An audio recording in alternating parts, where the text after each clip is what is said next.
Les questions d'actualité de la semaine, cette semaine qui a le Lualaba qui s'est arrogé l'actualité de la République démocratique du Congo avec le passage, la visite du chef de l'État. On va débattre sur le séjour de Félix Tshisekedi au Lualaba à Kolwezi. Et en deuxième partie, nous allons parler de la présidentielle, une dizaine de candidats déjà qui ont été reçus à la CENI, dont le plus grand comme Moïse Katumbi, comme Martin Fayulu, comme Mouzito, comme le docteur Mukwege aussi. On va faire le débat en deuxième partie et sur ces sujets. Et pour en débattre, nous recevons aujourd'hui d'abord Augustin Chambouyi, qui est porte-parole adjoint de l'UDPS au niveau du Lualaba. Augustin Chambouyi, merci d'être avec nous. Merci, M. Leopold. Merci, cher frère. Merci de nous avoir associés à ce débat républicain. Oui. Nous saluons aussi l'ensemble des auditeurs et des spectateurs de la grande chaîne Mikuba Radio-Télévision. Je salue aussi la présence des éminents co-débatteurs sur ce plateau. Merci, merci. Les éminents co-débatteurs qui sont Étienne Ntumba, avocat au barreau du Lualaba. Merci de rentrer dans le débat après plusieurs semaines d'absence. C'est un plaisir, Étienne, de vous recevoir. Merci beaucoup, cher Léopold. Merci surtout pour cette énième invitation. Et mes salutations à mes co-débatteurs, ça m'a vraiment manqué. Et mes salutations au milliers des téléspectateurs qui aiment bien suivre ce programme. Justement, à côté de lui, finalement, nous aurons Franck Senga, qui est un inconditionnel de ces débats. Franck Senga, qui est cadre d'Ensemble pour la République. Au niveau du Lualaba, qu'on espère heureux du fait que la candidature de Moïse Katumbi a été déposée au niveau de Kinshasa, au niveau de la CENI, au niveau du siège de la CENI à Kinshasa, après qu'elle ait été refusée un jour avant. Franck Senga, merci d'être avec nous. Oui, mes salutations et merci pour l'opportunité, une fois de plus, que vous me donnez aujourd'hui. La candidature de Moïse Katumbi qui a été retenue. Naturellement. Voilà, on va en débattre avec tous nos trois invités qui sont déjà là. Le chef de l'État, comme je le disais dans le commentaire, au début de cette émission, le chef de l'État qui est arrivé le 4 octobre dernier au Lualaba, le chef de l'État qui a effectué une série d'activités comme l'inauguration du bâtiment du siège de l'Assemblée provinciale du Lualaba, le chef de l'État qui a inauguré le barrage de Boussanga, le chef de l'État qui a inauguré encore le centre de négoce de Moussompo. On va débattre sur ces sujets. La première question qui va être posée à Franck Senga. Franck Senga, le chef de l'État, a séjourné au Lualaba depuis le 4 octobre. Qu'est-ce que vous retenez de son passage dans cette province? Bon, j'ai l'impression que le chef de l'État est venu au Lualaba parce que c'est le Lualaba qui essaye un peu d'exhaler un petit parfum d'espoir quant à tout ce qui a été fait dans le quinquennat. Oui. Disons que le chef de l'État a vouloir gratter sur un bilan qu'il recherche à tout prix miroiter devant le peuple congolais. Il est venu très vite ici pour inaugurer, disons, des projets dont il n'est pas l'initiateur, plutôt que de faire de ces projets une suite logique. Qui est l'initiateur de ces... En fait, c'est le Lualaba, c'est la RDC. Non, écoutez, vous savez que durant 5 ans, le pouvoir a passé tout son temps à inaugurer des projets dont Joseph Kabila était initiateur. 5 ans, sans qu'eux-mêmes nous proposent ou commencent ou initient quelque chose. Non, attendez, Franck Senga, vous dites que le siège de l'Assemblée provinciale du Lualaba le projet a été initié par Joseph Kabila, c'est ce que vous dites? L'Assemblée, le gouvernorat, l'aéroport, le centre de négoce, ce sont des projets qui datent de 2014, 2015. Ce sont des projets, en principe par honnêteté intellectuelle. Le président devait inviter les initiateurs ou alors leurs représentants et expliquer, raconter l'historique du projet en citant nommément les noms des gens qui ont étudié, qui ont fait des études est-ce que ça se fait comme ça sur toutes les inaugurations? Non, écoutez, moi j'ai suivi plusieurs inaugurations aux États-Unis et même en Europe. À chaque fois qu'un président vient pour inaugurer quelque chose qui a commencé des dizaines d'années auparavant ou quelques années auparavant, on appelle À la limite, l'initiateur ou ses représentants, on explique l'historique justement du projet qui vient de s'achever. Et on cite les noms nommément des gens, ça a commencé en telle année, et aujourd'hui, par principe de continuité de l'État, nous avons parachevé le projet. Ça aurait été plus honnête. Mais ici, on vient, on se targue la poitrine et on se dit que voilà, Fatih Béton, il vient de construire un aéroport, il vient de construire un centre de négoce. C'est presque malhonnête, ça je ne suis pas d'accord. Oui, Etienne Tomba, qu'est-ce que vous retenez Franck Senga n'est pas d'accord du fait que c'est des projets qui ont été conçus avant Tshisekedi et qu'aujourd'hui, les initiateurs n'ont pas été reconnus. Qu'est-ce que vous retenez de la visite du chef de l'État? Il a effectué plusieurs activités. Oui, exactement. C'est vrai que ce sont des projets qui ont été initiés par d'autres personnes, mais après, il a aussi soulevé les principes de la continuité de l'État, ce qui veut dire que c'est l'État qui a initié. Vous avez été mandataire, vous l'avez fait au nom et pour le compte de l'État. Quand vous n'êtes plus là, c'est lui qui est là, il le fait. Le problème se poserait si et seulement si on niait. Si les débats étaient peut-être à ce niveau-là, on s'est dit non, on refuse la paternité peut-être de la vision de ceux qui ont pensé à ces infrastructures, ça serait un autre problème. Mais quand on n'a pas nié, et après vous pensez qu'en politique, quelqu'un se permettrait de faire la publicité de l'autre, je ne pense pas. Donc c'est tout à fait naturel dans un jeu politique qu'il puisse inaugurer, mais sans dénier effectivement que ce sont des projets qui ont commencé à telle période. Mais moi je crois que par rapport à tous ces projets-là, le vrai débat devait être celui de savoir ça a coûté combien à la République. Parce qu'après, la redevabilité et la traçabilité, c'est ce qui compte. Quand vous allez maintenant examiner les millions qu'on a dépensés pour ces infrastructures et ce qui est réalisé, vous vous rendrez compte qu'il y a un problème. Moi, je voudrais plutôt que les débats soient alignés au niveau de la redevabilité pour dire la construction de tels a coûté autant. Par exemple, lors de l'inauguration du siège du bâtiment de l'Assemblée provinciale, nous ne savons pas jusqu'à aujourd'hui quel est le coût de travaux qui ont été effectués. C'est une question de transparence. Voilà pourquoi moi je me dis que les débats devaient être à ce niveau-là, plutôt même que de parler de celui qui aurait initié les visionnaires ou je ne sais pas, parce qu'après vous pouvez initier, vous partez, c'est ce qu'on a toujours vu en Afrique, au Congo, quand l'autre vient, il fait tabula rasa, il laisse tout ce que vous avez commencé, il va aller bricoler autre chose, mais quand quelqu'un vient, il finit quand même, ça va, mais après qu'on nous dise, ça a coûté combien à la République? La traçabilité dans ces genres d'ouvrages, c'est très important, parce qu'après vous constatez quand un particulier construit des bâtiments, ça coûte moins cher que quand le gouvernement le fait. Le même bâtiment peut être meilleur même. Et ce sont des questions qu'il faut se poser chaque fois qu'il y a des ouvrages comme ça.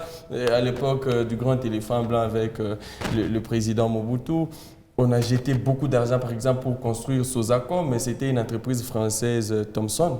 Et juste après l'inauguration, on se rend compte que la clim ne fonctionnait plus, les ascenseurs ne bougeaient plus. Et c'est comme ça qu'on va considérer que c'était du fake, que c'était pourri. Et on va surnommer les poissons pourris Thomson, qu'on appelle aujourd'hui Chinchère. C'est l'historique. Je pense qu'on doit toujours dire aux gens, ça a coûté autant. C'est la redevabilité, c'est la transparence. Les débats devaient être à ce niveau-là. Mais pour ce qui est réalisé, il faut quand même apprécier. Et à chaque fois, sans appel d'offres. Sans appel d'offres. Oui, le comble de la bêtise, sans appel d'offres. Et à chaque fois, sans appel d'offres. C'est une république bananière à quoi on ressemble. Voilà, Augustin Chambouilly, vous avez quelque chose à dire sur la visite du chef de l'État, qui est venu. On espère que pour l'UDPS, qui est votre parti, ça a été un moment de bonheur, un moment de joie pendant le séjour du chef de l'État. Merci beaucoup, mon frère. Je pense qu'ici, d'entrée de jeu, je dois d'abord témoigner la reconnaissance envers la population de Kolwezi de Lualaba. Oui. L'UDPS Lualaba, par la voix de son porte-parole, remercie la population lualabaise, particulièrement celle de Kolwezi, d'avoir accueilli chaleureusement le fils digne de ce pays, le premier citoyen de la République, qui est Félix Antoine Tshisekedi Tshilombo. Nous vous en sommes vraiment reconnaissants. Je voulais d'abord répondre quand mon aîné parle de passation de marché public. Moi, sans l'offre, je lui demande, je lui recommande de passer à la cellule de passation de marché public. Il va retrouver que tout a été dans la légalité. Qu'est-ce que vous en savez? Je sais que l'appel d'offres a été fait, je pense qu'en 2016-2017, pour le bâtiment le centre de Lagos, le bâtiment du gouvernorat et même pour l'Assemblée. Et je lui demande de passer. Les archives existent à la cellule de passation des marchés publics sur LDK ici. Une précision importante, oui, allez-y. Je pense que ici, l'arrivée du chef de l'État, ce qui a été une bonne chose. Il a été accueilli chaleureusement par le Lolabé. Nous avons apprécié cela. Je pense aussi que les œuvres qui sont venues et qui ont été vraiment inaugurées, je ne vais plus entrer dans les polémiques, qui a fait ça, qui a initié ça. Les co-débatteurs l'ont dit, nous sommes dans le principe de la continuité des affaires de l'État. Donc, ce qui a été inauguré ont été inaugurés, mais ce que nous refusons, c'est l'aspect de ne pas reconnaître les efforts de prédécesseurs. Ça veut dire quoi? De ne pas reconnaître les efforts de ceux qui l'ont initié, ces projets. Ceux qui avaient cette vision-là. Oui, il avait initié, en l'occurrence, l'Assemblée provinciale et le centre de Lagos. Le ex-gouverneur Richard Mouyej avait cette vision managériale. Il a amorcé les travaux. Les circonstances politiques ont permis et sanitaires ont permis qu'il ne soit pas là. Aujourd'hui, celle qui est là, qui fait l'intérim, a parachevé ces ouvrages. Oui. Minimum de reconnaissance. Juste reconnaître quand même, comme mon aîné Franck l'a dit. Comment se fait cette reconnaissance? Dans un discours ou comment ça se fait? L'histoire, parce que la population doit avoir l'histoire de chaque bâtiment. Okay. Juste l'honnêteté. Aujourd'hui, si vous ne reconnaissez pas ce que Richard Mouyej a fait, même vous, ce que vous faites aujourd'hui, votre successeur ne reconnaîtra pas. Oui. Et comment vous allez le sentir? Tiens, Tomba parlait de tabula rasa. Quand on vient, on oublie tout. Non, il n'a pas parlé, vous l'avez mal compris. Il a dit que le mal, c'est muer l'existence de la vision, de l'initiative de la vision. Oui. Mais au Lolabé, si vous observez bien, l'autorité provinciale a comme tendance d'effacer tout ce que Mouyej a fait, de noircir tout ce que Mouyej a fait. Même dans un discours solennel d'inauguration, elle est habillée aux effigies du chef de l'État. J'ai dit dans une cérémonie officielle. Dans une cérémonie officielle. C'est le décret élevé de la flatterie. On nous parle aujourd'hui, papa, président, chef de l'État, maman, première dame, on déforme la société. C'est le décret vraiment de la flatterie, le fruit, les conséquences de la transhumance. Voilà la classe politique, le niveau très bas de dirigeants que nous avons quand on est au service de la nation. Un peu d'élégance, Augustin Chambouilly. Il n'y a pas l'insolence ici. Oui. Quand on dit qu'un niveau trop bas, c'est un niveau trop bas. Quand aujourd'hui, regardez les décisions qu'ils ont prises à l'arrivée du chef de l'État. Est-ce que Félix Antoine Tshilombo avait besoin que vous rendez la journée du 4 octobre férié, chômé? J'ai vu des écoles. Est-ce que cette journée, vous avez travaillé, Franck Sega, ce même jour, c'est sûr? Bien entendu. Lui a travaillé. Ceux qui sont dans les privés. Non, oui. Les élèves. Les écoles, les universités. Etienne Tomba, vous avez travaillé ce même jour? Non, mais après, mes enfants, c'était presque mes enfants n'ont pas été à l'école. Parce que moi, je constatais que les commerces étaient fermés, les enfants n'ont pas été à l'école. Mes enfants n'ont pas été à l'école. Plus loin, même presque toutes les routes barricadées, ça n'a pas été bon. Oui, continuez. Vous comprenez? Les marchés, les magasins, les écoles, les universités ont été fermés. Les vieux mamans, le vieux papa qui vont dans les différents marchés ont été contraints d'aller accueillir le chef. Il faut de 8h jusqu'à 19h. Il faut souligner que c'est leur source principale. C'est ça où j'arrive, s'il vous plaît. On doit quand même avoir du respect envers la population. L'autorité provinciale doit apprendre à respecter la population si elle respecte cette population là-bas. Parce que comment expliquer une maman qui vend des cacahuètes, qui vend des légumes, moussoko, vous l'obligez, il y a quoi de tout ça. Le président n'est pas même informé. Non, mais il faut une mobilisation pour accueillir les chefs de l'État. Il y a le corps de la nation. Non, écoutez, cher ami, même si elle n'avait pas pris cette décision-là, la population de Colosie allait toujours aller accueillir chaleureusement son président de la République. Félix Sekedi devait toujours être accueilli. Aujourd'hui, nous dépasse. S'il vous plaît, nous avons du mal. Nous sommes partout où nous passons. Partout où nous passons, nous sommes obligés de justifier ce qu'il y a eu comme bêtises, comme des décisions vraiment irréfléchies qui ont été faites. Vous comprenez? Ici, l'autorité provinciale a pris cette mesure et je vous dis que c'est une pile la mer pour nous de presse. Parce que le président de la République n'a pas demandé, et j'ai dit et j'informe bien, cette décision n'émanait pas de Félix Tshisekedi, elle émanait vraiment des autorités locales, dans leur stratégie légendaire de faire. Quand le président est quelque part, il faut un périmètre de sécurité, Augustin Chambouilly. C'est quand même le père de la nation. Oui. Est-ce que vous voulez que le président soit là et que tout soit à la normale? L'aspect sécuritaire, oui. J'y arrive. Je parle d'abord de préparatifs, tout d'abord ce qui a fait au contour de son accueil. Oui. Tout ce qui a eu, comme même les services de l'État, au niveau des provinces, ont été vraiment faits. Sans monopoliser la parole, allez-y. Donc ici, la sécurité du chef d'État, oui, elle est sacrée. Ce qui arrive, ce qui est vrai, pour justifier ce qui est... Ils n'ont pas bloqué. Écoutez, non, on n'a pas bloqué, s'il vous plaît. C'est une question sur des embouteillages. Vous connaissez que presque une grande partie des autorités de Kinshasa étaient ici à Kolwezi. Il y avait des embouteillages. Et vous connaissez bien que le problème d'embouteillage, c'est un problème qui date de longtemps ici à Kolwezi. Oui, le réseau routier est pauvre. Oui.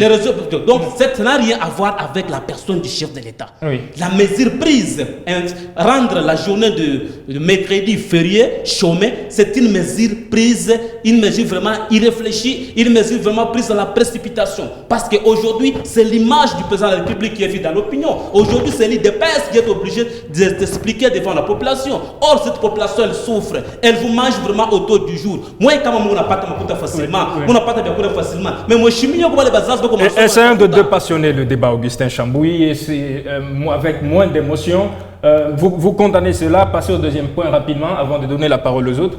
Cher ami, on doit avoir de la compassion envers la population qui souffre. Oui. Et moi, je ne vais pas permettre qu'une autorité locale puisse prendre certaines mesures, certaines décisions pour salir l'image de notre président de la République. Parce que cette décision, quand elle a été prise, le président n'était même pas informé. Et il n'est même pas informé. Donc on doit condamner ça.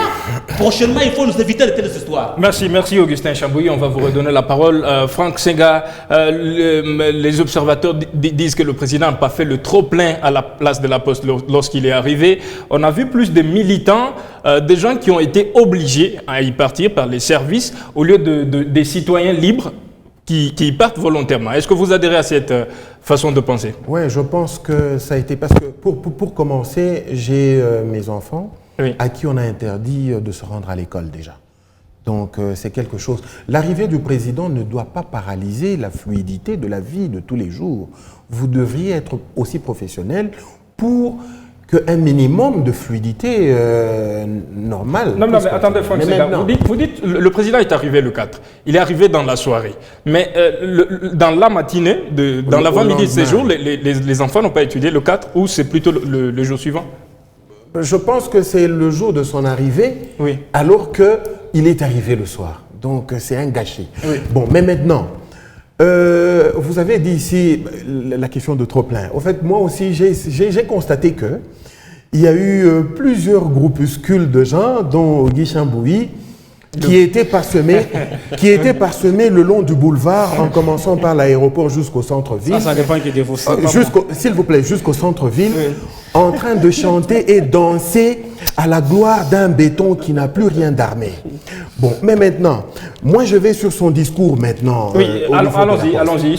J'ai constaté qu'il a semblé dire que les miniers nous donnent beaucoup plus d'argent qu'avant. Mais dans la vie de tous les jours, nous, le peuple, nous ne voyons pas cette amélioration dans la vie sociale de tous les jours. Ça, c'était un fait. Bon, mais maintenant, concernant l'unité du pays, il a parlé de l'unité, il a incité les gens à être unis. Mais ce qui se passe maintenant au pays tout entier, je pense que les gens même se détestent pour l'instant. Comment les gens commencent à se détester. Ici au Congo? Oui, le Congo tout entier. Les gens se détestent. Regardez, c'est en termes des communautés, en termes de tribus. Les gens commencent à se détester de plus en plus plutôt que de développer un sentiment d'appartenance à une nation sociale, à une nation, une prestance nationale. Il a parlé du tribalisme. Là, ça m'a fait un peu rire. Pourquoi? Mais il a raison. Il suffit de voir l'attitude du président dans ses nominations, dans sa cour elle-même. Donnez un cas pratique. S'il vous plaît, j'en viens. Oui. Dans ses nominations, dans son cabinet lui-même, dans son précaré direct. Non, mais dans son précaré direct, oui. il y a S'il vous plaît. Il y a le directeur de cabinet, Ce n'est pas le précaré du président. Oui, mais je parlais de son cabinet qui est à 90% composé des gens de son espace linguistique. C'est déjà quelque chose qui laisse à désirer. Non, mais de manière concrète, vous parlez de quoi? Justement, je parle de son cabinet. Il y a 1200 conseillers, dont 90% vient de son espace ethnique. Oui, donc les gens qui l'accompagnent lui-même. Et vous avez vu dernièrement, on a mis en place une commission qui devait l'accompagner dans la campagne électorale et tout ça, composée d'une douzaine de personnes. Et dans cette douzaine de personnes-là, il se retrouvait que 9 ou 10 d'entre eux étaient du même espace. Finalement, ils se sont rébiffés quand il y a eu grogne et il y a eu clameur publique. Ils se sont rébiffés pour dire non, ça n'a rien à voir et tout ça. Alors que, à vue d'œil, moi je pensais que c'était une commission de campagne pour une république du Grand Kasaï, alors qu'il devait s'étaler sur toute la République. Ça, ce n'est pas bon.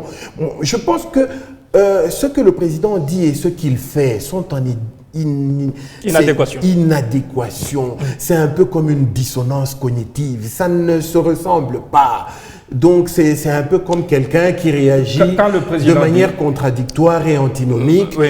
Et je pense qu'il doit faire ce qu'il nous dit. Quand le président dit, par exemple, Fonsenga, que Kolosi a changé, il y a un élan de développement qui vient, ça se vérifie sur le terrain? Bon, il a semblé nous dire que d'ici là, Kolosi sera comme l'Europe et que les jeunes n'auront plus le temps d'aller en Europe, mais il y a peu, il a parlé de l'université d'Harvard à Mbandaka, il y a peu aussi, il a parlé de l'Allemagne d'Afrique, dont Kinshasa serait Berlin. Il y a peu encore, il a parlé, je ne sais de quoi. Merci. Que sais-je encore, mais que de promesses, mais en attendant, on vient inaugurer des chrysanthèmes ici avec des projets qui ne lui appartiennent pas. Augustin Chambouy va avoir le temps de vous répondre, mais voilà. La parole est passée d'abord à Étienne Toumba. Étienne Toumba, à la question au Congo, c'est une question qui doit être prise en compte, celle de la mobilisation. On a eu l'impression qu'il y avait plus de politiques qui sont partis à l'accueil du chef de l'État à la place de la Poste notamment, au lieu des citoyens libres épris du fait de voir le président de la République à Kolwezi-Olo là-bas. Est-ce que vous épousez cette façon de voir les choses? Non, déjà, la question de la mobilisation, ce n'est pas une question primordiale. Je pense qu'on devait garantir la liberté de chacun. Et c'est plus choquant quand on prend en otage toute une administration pour aller accueillir une autorité politique. Inaugurer ces quelques bâtiments, on peut le faire modestement et puis laisser l'administration fonctionner. Vous ne pouvez pas contraindre les gens. Parce qu'après, la question que je me pose, même s'il faut parler en termes de conseil politique, quelqu'un que vous avez forcé à fermer son commerce et puis à se rendre le long de la route pour crier et tout ça, c'est vrai, à un moment donné, il peut être là fâché, et puis parce qu'il y a des comités, vous savez comment ça se passe. Et quand il est là, les chefs de l'État passent, il se dit tout ce monde est venu pour moi, mais c'est de l'amour forcé. Est-ce que c'est vraiment sa base? Il y a une liste de présence. Est-ce que c'est vraiment des gens qui aiment? Oui, nous savons comment ça fonctionne. Dans les marchés, vous verrez les capitales et les gens qui sont dans l'administration ne fonctionnaient plus. Et quand vous arrivez, on dit non, écoutez, le chef est là, les chefs sont partis. Mais l'administration doit fonctionner. Et donc, on contraint toutes ces personnes-là. Moi, je pense que ça fait partie des pratiques qu'il faut oublier. Il faut laisser ça. Si moi, en âme et conscience, je juge que j'aimerais bien aller saluer les premiers citoyens du pays, j'aimerais en âme et conscience et je les salue, je l'attends, je l'accueille. Et aussi, quand le chef de l'État se déplace, son programme est connu d'avance. Vous savez qu'il va arriver le soir, parce que nous avons constaté qu'il est effectivement arrivé le soir. Oui. Mais depuis le matin, vous avez tout paralysé. Les enfants ne sont pas partis à l'école, les gens sont restés le long de route pendant des heures. Et même quand vous dites qu'il n'y avait pas assez de gens, peut-être, qui sait si les gens étaient fatigués, ils sont rentrés. Ça fait aussi partie des anaccroches qu'il faut peut-être éviter dans la façon de faire les choses. Parce que moi, vous me dites de ne pas travailler, je suis là depuis 8 heures à attendre jusqu'à 15 heures, mais je rentre chez moi, bon sang, j'ai fait quoi? Donc, vous comprenez ça c'est sur la forme. Oui, s'il n'y avait pas assez de gens, peut-être c'est aussi à cause de ça. Mais moi, en âme et conscience, je trouve que cette mobilisation forcée, elle sert à quoi? C'était une mobilisation forcée. Parce que, oui. Parce qu'après, nous savons comment se passe la mobilisation politique au Congo. Il y a des comités, il y a des organisations, associations des ONG, fondations. On cherche ces leaders-là, on vous dit, vous pouvez nous disponibiliser 50, 500 candidats, on met à votre disposition autant de bus, il y a des billets de banque qui circulent. Et c'est les mêmes personnes qui accueillent tous les politiciens. Voilà maintenant la question géopolitique qui se pose. Les mêmes personnes. les mêmes personnes. Je crois avoir vu même une vidéo de son excellence Mouyej à l'époque qui dénonçait un motard qui venait à peine de l'accueillir sous Chadari et il va voir le même motard avec les polos qu'on lui aurait donné derrière sa moto pour aller accueillir un autre candidat. Et qu'est-ce qui se passe? Le même motard. Je vous dis, ce sont les mêmes personnes. Justement. Et quand ces mêmes personnes vont accueillir, par exemple, Moïse Katumbi ici, il fait les pleins. Vous savez comment la politique se passe? Ah, il a fait les pleins. Quand Fayoul va venir, il a fait les pleins. Quand Mouzito va venir, il a fait les pleins. Les débats sur les pleins étaient un faux débat. Un très faux débat. Oui. Et parce qu'il y a des intérêts, ce sont des gens qui ne sont pas en symbiose, ils ne sont pas venus sur base de convictions profondes. Oui. Et quand vous arrivez maintenant aux urnes, chacun va voter qui il veut voter. Et tout le monde va prétendre avoir été voté parce qu'au fond, il va vous montrer des photos, des vidéos où il y avait des pleins. Ça fait même la population devant un moment donné s'est réveillée. Alors sur le contenu, le discours du chef de l'État, cette allocution devant la population de Kolwezi, qu'est-ce que vous avez à dire là-dessus? Autrement, je pense que s'il y a un conseil à donner, humblement, si j'étais chargé de la communication du chef de l'État, ces sorties médiatiques posent souvent de problèmes. Ça pose souvent des problèmes parce qu'après, il s'agit de promesses, peut-être même par l'euphorie, la population qui est en face de vous et ça vient par inspiration. Est-ce qu'il faut plutôt des discours écrits? Pas écrits. Oui. Moi, je pense qu'il faudrait des stratégies qu'on va voir. C'est la énième fois que le chef de l'État parle de... La gratuité à l'école secondaire. Non, l'histoire des gagnants-gagnants. Oui. Non, mais ça ne se déclare pas. C'est toute une politique qu'on adopte et les gens vont constater sur le terrain que la vie s'améliore. Les miniers commencent à bien se comporter. Les sous-traitants sont effectivement entre les mains des Congolais. Parce qu'après, par exemple, quand vous dites « je vais créer des millionnaires », mais nous attendons toujours qu'on crée des millionnaires. On les crée comment? Prenez plutôt une politique qui permet que les gens puissent s'étendre et devenir des millionnaires. Je cite par là. Oui. Regardez par exemple le président Traoré. Oui. Ce jeune monsieur vous dit... Le Burkinabé. Oui. Ce jeune monsieur dans son discours, il est très pratique. Il vous dit, écoutez, nous devons émerger, nous devons être riches, nous devons être forts, nous devons sécuriser notre pays. Par exemple, pour émerger, si vous êtes un travailleur, avec les salaires, vous ne pouvez pas devenir riche. Entreprenez. Mais ça, c'est un discours concret. Non mais est-ce que là, vous avez l'impression, comme certains observateurs, c'est la dernière question pour vous, que le chef de l'État est beaucoup plus à l'aise devant les médias dans une conférence de presse que plutôt devant la population où il est obligé de façon... en fait, il est presque obligé de faire de promesses. Pas du tout, pas du tout. Il faut être sincère, je pense qu'il est à l'aise et que ce soit devant la population, que ce soit devant les médias, c'est un problème de discours. Oui. C'est un problème, même si parfois aussi devant les gens, il y a toujours cette euphorie-là, l'adrénaline qui monte. Mais moi, je pense qu'avant de faire chaque discours, il faut l'étudier. Par exemple, quand vous dites dissiper Loala Baekoko Mapoto, quel est le plan de développement qui est mis sur pied? Attention, ce n'est pas une phrase simple, c'est là. Les gens vont l'utiliser. Quel est le plan de développement qui est mis sur pied qui pourrait amener les Lualaba à devenir le poteau? Moi, j'ai vu même à Lubumbashi, le gouverneur dire nous avons fait des routes, comme en Turquie. Non, mais soyons élégants. Vous voyez le bâtiment Vision. En Afrique du Sud, il y a des bâtiments comme ça appelés malls. Et Vision, là, c'est presque 15% du bâtiment mall qui est le marché central. Et vous y trouverez tout. Et c'est dans tous les quartiers. Et quand vous prenez ce genre de... Ça, c'est d'abord le particulier. Et quand vous dites Koko Mapoto, non, mais quel est les plans? Après, et 30 secondes quant à ce... j'ai entendu le président dire qu'il n'était pas encore en campagne. Mais la minute qui suivait, il demandait le suffrage des Lualabé. Est-ce que c'est... S'il vous plaît, il demandait le suffrage des Lualabé pour un second mandat afin qu'il fasse de l'école secondaire une gratuité, alors que, alors que les précédentes gratuités continuent à patauger. Merci bien. Augustin Champouille, s'il vous plaît, il y a des choses qui ont été dites ici. Dans le discours du chef de l'État, quand Mononé évoque la question du tribalisme, heureusement, vous l'avez bien dit, que le président, dans son carré, le premier ministre, il est de l'espace Grand Katanga. Celui qui est chef d'état-major de l'armée, des forces armées, il est katangé. Chef de la police, inspecteur général de la police, il est de l'espace Grand Katanga. Même son directeur de cabinet, le plus grand important, c'est la compétence qui compte et non pas la tribu. Et ici, nous encourageons le président de la République. Il a parlé de cette équipe de campagne. Non, c'était du fake news. Ce n'était pas de l'officiel. C'est pas possible. Moi, je suis du parti. Je sais comment c'était. Mais François Mwamba l'a dit. Il y a eu c'était du fake news. Mais c'est passé à la télé. Augustin Kabouya présent. Oui, Kabouya. Il était présent. Vous comprenez, c'était du first news. Donc le plus important, le président de la République doit toujours faire confiance. Les compétences se trouvent dans toutes les tribus. Il doit faire confiance à tous les Congolais. Les Congos à 26 provinces. Oui, à tous les Congolais, pas seulement d'une Ils espace ont fait volte-face. S'il vous plaît, protégez-moi. Oui. La question de la mobilisation, mon cher ami, la question des foules, au Congo, tout le monde peut faire des foules. Il parle de mobilisation forcée. Il y a cet adjectif qui vient changer. Cette mobilisation forcée, je vous ai dit que c'était un manque à gagner pour le Lolaba. Quand vous avez fermé le marché, exact, les écoles, les magasins, les universités, vous les avez contraints d'aller à l'accueil. Les services de l'État n'ont pas fonctionné. Mais c'est un manque à gagner énorme.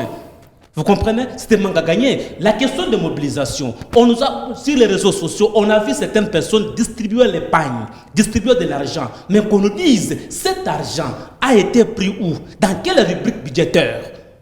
Dans quelle rubrique budgétaire où on avait prévu que non, il y aura à un moment la mobilisation pour l'accueil d'une telle autorité? Il faut que l'Assemblée provinciale... Non, mais ça, on peut s'en passer, Augustin Chabouis, c'est le père de la nation. On ne refuse pas de écouter, qu'on nous dise c'est de l'argent privé ou de l'État. Il faut expliquer à la population. Parce qu'il y a maintenant une confusion. On ne sait plus maintenant faire la différence entre la caisse privée et celle de l'État. Non, mais même au-delà de cette question-là, parce qu'après, il ne faut pas prendre ça à la légère. Oui. Les finances publiques, il faut toujours l'assainissement. On doit respecter le bien des Avec une certaine orthodoxie. Oui, mais au-delà de tout, quand on pose la question à Joseph Kabila, quel est son plus grand regret? Il vous dit Il n'a pas changé. 15 personnes. Il n'a pas réussi à Changer l'homme congolais. Quand on pose la question à l'actuel chef de l'État, il parle du changement des mentalités. Mais vous-même qui prenez ce changement des mentalités, vous venez avec les mêmes méthodes. Comment voulez-vous qu'on change des mentalités? Moi, pour que j'aille accueillir le chef de l'État, parce que la paupérisation, c'est ça même la base du système politique en Afrique, je suis affamé, on me donne 5 000 francs. Mais comment voulez-vous que moi-même, là, que je prenne conscience que je suis le souverain primaire, je dois faire les choses autrement? Mon frère, vous savez, nous, l'UDPS, en termes de la mobilisation, nous sommes les seuls. La mobilisation, nous la faisons gratuitement. Quelle suffisance, quelle suffisance, Augustin Chabouis. Nous avons, même pendant l'opposition, toutes les mobilisations. Mais je vous dis, nous, à l'IDPS, on ne nous a pas appris la politique de distribution de pain ni de l'argent. Oui, rapidement. La question, La sortie de l'Union sacrée au stade. S'il vous plaît. La question du discours du chef de l'État. Nous aurions souhaité que le président de la République, pendant ce séjour, qu'il fasse la descente dans les Lolaba profonds, visiter Kapanga, Djilolo, Sandoa, Lubudi, Moutiach. Se rendre compte. Katanga, il a été s'il vous plaît. Je vous comprends. Laissez-moi achever les idées, mon frère. Vous me permettez trop. Oui. Qu'il se rende compte des réalités quotidiennes que la population traverse. Qu'il apporte des audiences aux forces vives de Lualaba. Qu'il rencontre les leaders sociopolitiques. Qu'il écoute les problèmes qui rongent la société lualabaise. À ce moment-là, il aurait maintenant le temps de donner son avis par rapport à la gestion actuelle de Lualaba. Vous comprenez? Par rapport à la gestion de Lualaba, le Colosie n'est pas du Lualaba. On les vend du cosmétique à Kinshasa avec les images triqueuses. Le Colosie n'est pas Lualaba. Lualaba, c'est Kapanga, c'est Mouchacha, c'est là le profond. La population vous souffre, mon frère ami. Donc, ici, le président de la République, il a fait son discours, mais nous, en tant que l'IDPS, nous aurons souhaité que le président fasse la descente dans le Lualaba profond, qu'il accorde des audiences à des forces vives du Lualaba pour qu'ils se rendent compte à ce moment-là. Il aura maintenant le temps de donner son appréciation par rapport à la gestion du Lualaba actuelle. Mais ce qui est vrai est que nous devons aussi décourager certaines antivaleurs. Il est antivaleur, il y a pour quelqu'un autorité, il faut couler tes macoutes. Non, je vous dis que ces décisions prises, c'était... Moi, j'ai vu des vieilles mamans, des enfants à 19 heures. Il y avait ça qui devait rentrer à Kassoul, qui devait rentrer à Kapata, à Moussompo. Dites-moi, pas que des mineurs. Vous comprenez? Donc, je vous dis, la mobilisation ici, c'est une mobilisation qui a été mal préparée. Parce que nous, l'IDPS, à ce qui nous concerne, nous avons mobilisé. Sans argent, sans pain. Malheureusement, les amis qui sont venus de la transhumance, avec leurs anciennes méthodes, avec leurs anciennes pratiques, ils sont tentés d'appliquer les mêmes méthodes. Quand nous prêchons les changements de mentalité... Quel est le prix qu'ils croyaient prendre? On peut dire ça. Écoutez, cher ami, quand nous changeons quand nous prêchons pour le changement des mentalités, moi, j'estime qu'il serait mieux de prêcher par l'exemple. Merci. Bannir certaines antivaleurs. Oui, merci. Rapidement. Par ailleurs, j'ai un collègue de travail, dont la femme est une vendeuse du marché de Kassouro, qui est rentrée chez elle à la maison vers 22 heures. Elle a été copieusement tabassée parce que... C'est une histoire vraie? Oui, le repas n'était pas prêt alors que son mari venait de rentrer à 20 heures à la maison. Il n'a pas trouvé sa femme et sa femme réapparaîtra vers 22 heures et puis complètement gris. Non, mais après, il ne faut pas encourager ces genres de pratiques. Voilà un peu les conséquences. On va broder dans la parole. Il n'encourage pas. Je n'encourage rien, mais ce sont les conséquences de des méthodes maintenant, des méthodes à la Tchilé-Gelou. C'est un peu ça. Non, mais maintenant... D'ailleurs, la culture de l'argent, c'est votre mentor. Non, si le spécialiste demandait aux anciens de connaître. Il a droit aussi à être protégé comme vous. Je le rappelle jusqu'à s'il vous plaît. Justement, oui. Oui, je disais aussi qu'il faut quand même un minimum de redevabilité. Il paraît que pour préparer l'accueil du chef de l'État, c'est un budget au million. Mais c'est sorti d'où? C'est le même, ce sont les mêmes taxes et impôts que nous payons, ou alors c'est sorti, je ne sais pas, du ciel. Ça, je ne veux pas ça. Ça, c'est toute la différence avec mon leader et leur leader. C'est toute cette différence. Et d'ailleurs, mon leader à moi, lui, quand il va dans une province, il commence par l'intérieur, là-bas, dans les villages, dans les recoins. Le président Félix n'a rien à foutre, surtout dans les provinces pauvres. Il n'en a rien à foutre. Il n'y est jamais allé. Mais ici, là-bas, c'est la 5e visite, je pense. Non. Donc, oui, suivez mon regard. Suivez mon regard. Voilà. Chacun va en un mot, Étienne Toumba, s'il faut résumer en un mot la visite du chef de l'État, quel est le mot qu'il faut trouver? Ça a été une réussite ou plutôt... Bon, parler de réussite, c'est par rapport à quoi? Parler d'échec, c'est par rapport à quoi? Il est le chef de l'État, il est libre de s'émouvoir partout dans son pays. Mais je crois que ses conseillers devaient revoir cette façon de faire. Ça n'a pas été très élégant, surtout barricader toutes les routes. Même quand il est au nord, au sud, vous ne pouvez pas passer, partout en sachant qu'il n'y a pas assez des routes ici. Mais aussi, je chute par là. Il y a certaines infrastructures qui n'ont pas lieu d'être, comme sa résidence privée. Il y a des urgences aujourd'hui. Quand vous prenez, je ne maîtrise pas bien les lois là-bas. Quand vous descendez pour aller vers les lacs Tchombe, il y a des embouteillages monstrueux à ce niveau-là. Alors qu'il y aurait un pont quelque part là, au début du lac, il fallait dévier tout ça. Mais c'est ce genre d'ouvrage parce qu'après ça profite à tout le monde. Mais quand vous prenez cet argent-là, vous y mettez. J'ai vu encore un bâtiment sur Baoba de la CNI, mais bon sang, quelle est la dimension de la cour d'appel? Mais construisez la cour d'appel, construisez ce qui est plus primordial. Je pense que ça aussi, ça devait intégrer la façon de faire. Merci bien. En un mot, Augustin Chambouy. Je pense que l'arrivée du chef de l'État a été une réussite. Bien sûr, il y a eu des couacs. Le chef de l'État a été invité par le gouvernement provincial. Et ici, nous demandons à l'autorité provinciale d'éviter de prendre de telles mesures, telles que l'interdiction des activités dans certaines institutions, même des institutions privées, par exemple, Kufunga Mansoko, Kataria Bant, Bachouché. Elle doit apprendre à respecter la population. Voilà, en un mot, Franck Senga, avant de passer au deuxième thème du débat. Oui, moi je crois que le président doit s'intéresser à tous les Congolais, donc tous les 26 provinces. Je crois que, on me dit que le président, depuis 5 ans, depuis le début de son mandat, il n'est passé que dans 6 ou 7 provinces, ou peut-être moins. Sur les 26? Oui. Mais les voyages à l'extérieur, mais mon Dieu. Les voyages à l'extérieur, c'est pratiquement tous les 4 coins du monde qui ont été visités et avec, avec des délégations éléphantesques. Oui. Voyez-vous, donc le président doit aller palper du doigt la souffrance des Congolais. Il a été invité, il n'est pas venu, ce n'est pas une visite qui avait été prévue, il est invité par le... Invité ou pas, vous êtes le président du dernier Congolais. Mais c'est au gouverneur du Maïndombe, du Kouilou, d'inviter le chef de l'État chez lui. Vous pensez qu'il n'a jamais été invité? Même si je n'ai pas... Ça reste à savoir. Même si je n'ai pas de... C'est ça ce qu'il faut qu'on... Même si je n'ai pas... Non mais il y a des visites prévues. Il y a des visites prévues, non?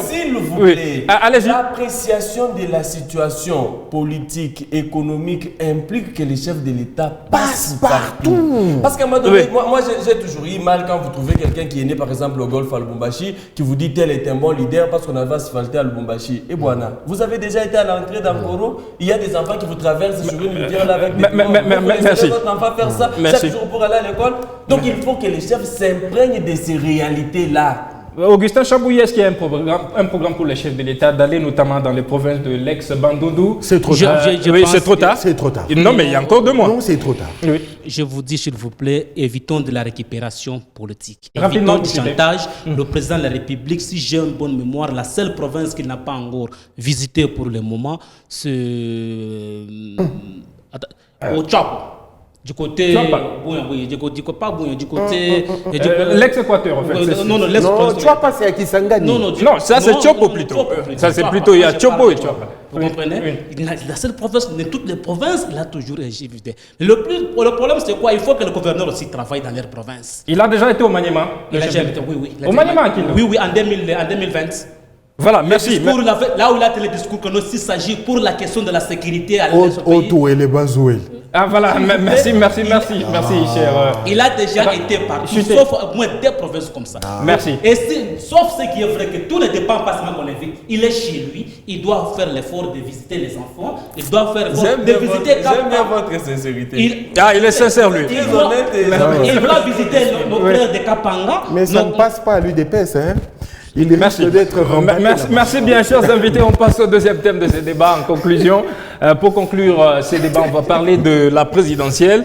La présidentielle où une dizaine de candidatures ont déjà été réceptionnées, comme celle de Dr Denis Mukwege, le réparateur entre guillemets des femmes, qui veut réparer tout le Congolais maintenant avec sa gynécologie. Il y a aussi Mouzito qui a déjà postulé. Il y a le chef de l'État devait postuler officiellement ce samedi. Il y a aussi Moïse Katumbi qui, une première fois, a été rebooté par la CENI, mais il est rentré avec des documents. C'était une histoire de documents originaux, comme on disait.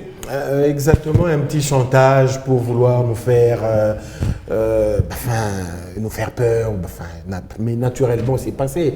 Je pense qu'il y a d'autres candidats qui sont venus avec des photocopies certifiées conformes. Ça a la même valeur qu'un document original. Je ne vois pas pourquoi on a essayé de chanter la candidature de Moïse. Ça n'a rien à voir. Mais l'essentiel est que nous sommes dans la course et on n'est pas encore en campagne, mais je présage déjà une catastrophe avec un bilan cataclysmique de l'Union sacrée. Voilà. Bon, j'ai l'impression que pour Dr Denis Mukwege, c'est un homme très valeureux, mais qui vient de se débarrasser de sa blouse de Toubib. Oui, pour se lancer, s'il peut amener son expérience au sommet de l'État, moi je n'en vois pas un problème. Mais est-ce qu'au Congo, il n'y a que la politique? On ne peut pas exceller dans d'autres choses. Oui, c'est ça le problème. Vous savez, dans tous les pays qui se respectent, le rêve de tout enfant, c'est d'être un grand ingénieur, un grand industriel, un grand journaliste comme vous, un grand médecin, un grand infirmier. Voilà. Mais maintenant, après avoir réussi dans son domaine, vous venez maintenant avec cette expérience-là pour l'emmener au bénéfice du plus grand nombre afin de pouvoir développer le pays. C'est ça dans un pays qui se respecte.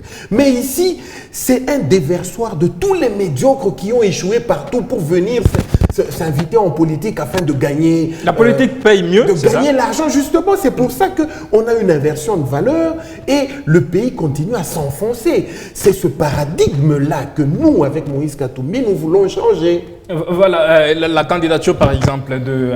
Etienne Toumba, il y a la candidature de Ifoku, qui a la dame qui a postulé en 2018, la seule d'ailleurs jusqu'ici qui postule encore. Est-ce qu'il y a quelque chose à dire là-dessus? Oui, c'est vrai déjà que c'est un droit garanti à tout Congolais, à quelques exceptions près, parce qu'il y a des conditions. Il est libre de jouir de ses droits politiques, mais à l'état actuel de la situation géopolitique du Congo, est-ce que nous avons besoin de quelqu'un qui nous amène le balai c'était très symbolique. Le symbole, le balai. Non, écoutez, nous n'avons pas besoin de quelqu'un qui nous amène le balai. J'aurais voulu que ce soit même une machette ou quelque chose d'autre. Ah non, mais vous voyez Willy Ngoma trembler parce que vous avez transporté le balai. Il faut la machette. Je me rappelle. La houe. Non, nous c'est plutôt la houe pour mettre tous les Congolais au travail. Oui. Non, mais après, il n'y a pas que le travail. Les pays est en situation de guerre, il ne faut pas se valer la face. Oui. Et ce qui est plus important, la question que je voudrais moi qu'elle me soit posée, c'est quels sont les critères dans l'appréciation? Chacun est libre. Le seul qui m'a énervé personnellement, c'est celui qui a cité Dieu. Non, Dieu m'a mandaté, le pasteur. Ne faut arrêter avec ces histoires. Non, mais de quel droit vous lui interdisez? Non, arrêtez ça. Arrêtez ça. Quel est Dieu? Arrêtez ça. À chaque échéance, non, mais les Congolais, quelqu'un qui vient au nom des dieux, non. Et même quand on prend toutes ces religions-là, le royaume des dieux, il est le royaume des cieux. Il ne faut pas venir avec des choses comme ça. Mais après, moi, je pense que les critères d'appréciation devaient être la manière de se prononcer sur des questions cruciales. La sécurité à l'Est. Prenons le docteur Mukwege, j'ai participé. Chacun doit donner son schéma, en fait. J'ai participé à sa conférence à Linilou. Oui. Il n'était pas capable de citer Kagame. Il a peur d'être assassiné. Mukwege. Il ne pouvait. Donnez-moi un seul endroit où une vidéo où il a cité Kagame nommément. Combien de candidats aujourd'hui sont capables de dire c'est Kagame, c'est comme ça, sur ce genre de questions. Et je crois même qu'on devait organiser des débats. Chacun devait venir avec son programme. Il vous dit en tout cas la guerre à l'Est, ça sera ça. Et on analyse. Mais ça, c'est plutôt le modèle occidental, non? Mais quelqu'un qui vient et vous dit je vais mettre fin à la guerre à l'Est, comment? Quelqu'un qui vient et qui vous dit je vais développer le Congo, par quelle magie? Alors tu as un bon candidat, le type à la chevelure bombée là. Qui nous dit que lui, son programme, il va arrêter Kagame. Ah voilà, vous parlez de Constant Moutamba. Bah oui, lui, il va l'arrêter. Ce sont des candidatures de marchandage. Voilà, Augustin Chambouy, il y a des candidatures. Qui fait rire d'ailleurs. Augustin Matata qui a déjà déposé. Il y a aussi des candidats qui ne sont pas trop connus comme Rex Kazadi, un ex-combattant. On ne sait pas s'il continue avec son job en Europe. Il y a aussi de candidats comme... il a parlé de ses pasteurs, mais il y a des candidats qui ne sont pas assez connus. Quel est le commentaire que vous avez sur cette dizaine de candidatures? Ah, mon frère, c'est la liberté d'expression, d'opinion, de réflexion. Nous sommes en démocratie. Chacun a son droit. En tout cas, je remercie l'office de Tiens Tshisekedi Mulumba, Félix Antoine Chilombo. Pourquoi? Notre compatriote Moïse Katumbi a été empêché de postuler en 2018 par l'ex-mentor Joseph Kabila Kabange. Aujourd'hui, l'office de Tiens Tshisekedi l'a laissé libre. Non, mais écoutez. Écoutez, non, c'est liberté, c'est bureau de traitement et de candidature. Non, écoutez, aucune candidature n'est encore validée. Jusqu'à maintenant. D'abord, ne fût-ce que le fait de déposer. Nous avons vu les compatriotes à Kasumbalé être refusés de pénétrer le sol congolais. Juste le fait de déposer. Mais ils avaient peur. C'est déjà minimum de reconnaissance. Oui. Minimum de reconnaissance à Quelle cet homme. Reconnaissance pour un non, droit? Écoutez, ce même droit vous a été privé par les garants de la nation. Et alors, il y a cette donne qui... Non. Les ingrats. Écoutez, pour un droit, non, écoutez, s'il vous plaît, protégez-moi. On va se rouler par terre. C'est lui qui a la parole. Moi, j'ai dit ceci. J'ai dit tout simplement que le président de la République, c'est un véritable démocrate. C'est pour vous dire que nous n'avons peur d'aucun candidat. Il n'y a pas un serial candidat devant nous. Il y a Mukwege qui veut. Oh, mon frère, pendant le temps de la campagne, nous viendrons sur ce plateau, nous verrons les offres que certains candidats vont offrir aux Congolais. Nous allons dire aux Congolais qui sont les candidats qui sont en complicité avec cette multinationale. Il y a certains, on vous a parlé qu'il y a de ces candidats qui sont incapables d'indexer les doigts comme ça, Kagame, comme l'agresseur. Il y a de certains candidats qui évitent d'évoquer des questions sensibles ayant trait avec la sécurité de notre pays, la souveraineté nationale. Il n'y a pas un problème.